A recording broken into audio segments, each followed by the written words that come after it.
สบายดีพ่อกับพ่อเตยคนบ้านนาคือเก่าพี่น้องเอ้ยมาฮอดตอนนี้ก็ถือว่าเพิ่นเพิ่งน้ำแล้วเนาะเพิ่นเสียดอะไรเนาะบ้านนี้เพิ่นสิไล่บ่เพิ่นเสียดหยัง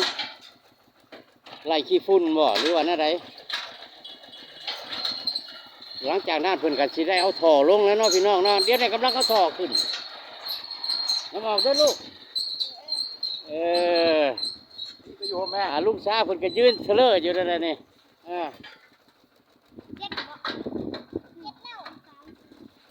โอ้ป้าคันก็อยู่เทิงเถียงกูเออเฮ็ดเนี่ยบ่เฮ็ดทำไมใจเย็นๆสิแล้วล่ะเนาะเข้า YouTube ลงหน้าลงหลังบ่เป็นหยังบ่เป็นหยังงั้นเลยลืมเนาะคันอยากเข้าไปเบิ่งแล้วเมื่อแหละเข้าช่องพอเตือยคนบ้านนาแหละได้เบิ่งแล้วแหละ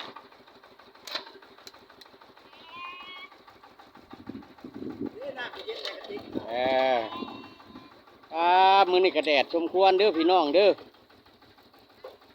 ซ่าน้ำเนาะซ่าน้ำแน่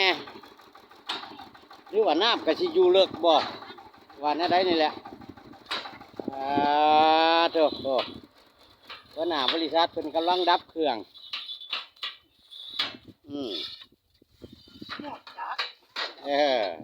หมดจักเนาะ บุคือกันเลยเนาะหมดจักกำลังเอาทอขึ้นพี่น้องเอ้ยโอเคสบายดีโอ้เต้นไก่สบายดีพี่น้องนะแม่ปาลีคนในเมืองนี่ปอโถอันนี้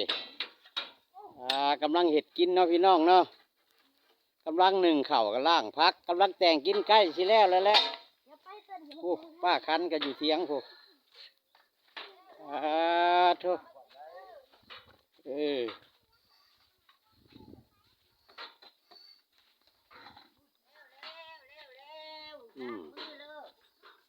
แล้วเพิ่นว่าล้างมือโลดว่ะแม่ครัวพี่น้องเป็นเลี้ยงเป็นแล้วละได้บ่อนไว้รถเทียงเพิ่นถือว่าครบถ้วนเลยได้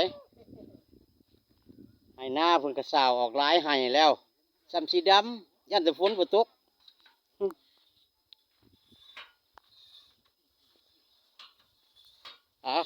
มาเบิ่งบอล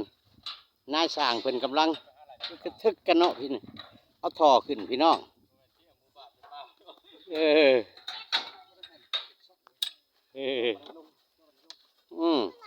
เจาะแล้วก็เอาลง YouTube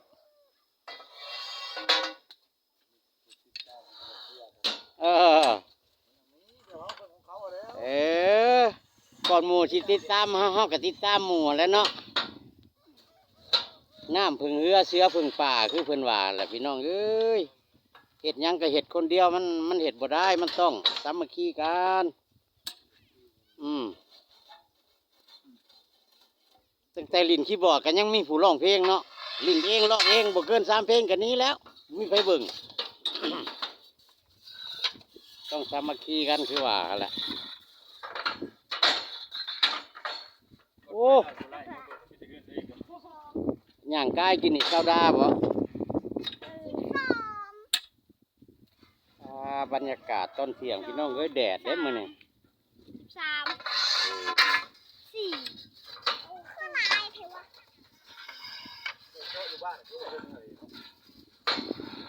โอ้ยจำนี่แล้ว3ไปขึ้นลงในแดงหวานลงถ่วงหัวหินหัวโอ้ไอ้น้องมาแล้วสบายดีนะแม่ลูกไปดิน่าโอ้โห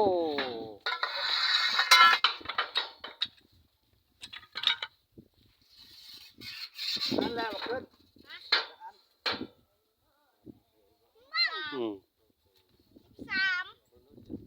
4 15ว่าว่าลงไปหนักมันก่อนไปดับ เอามาห้องนี่ก็พอเถื่อผักคลิปไว้สำนี้เนาะพี่น้องเนาะไว้พอกันคลิปหน้าอย่าเจ็บอย่าจนพี่น้องเอ้ยสำบายดี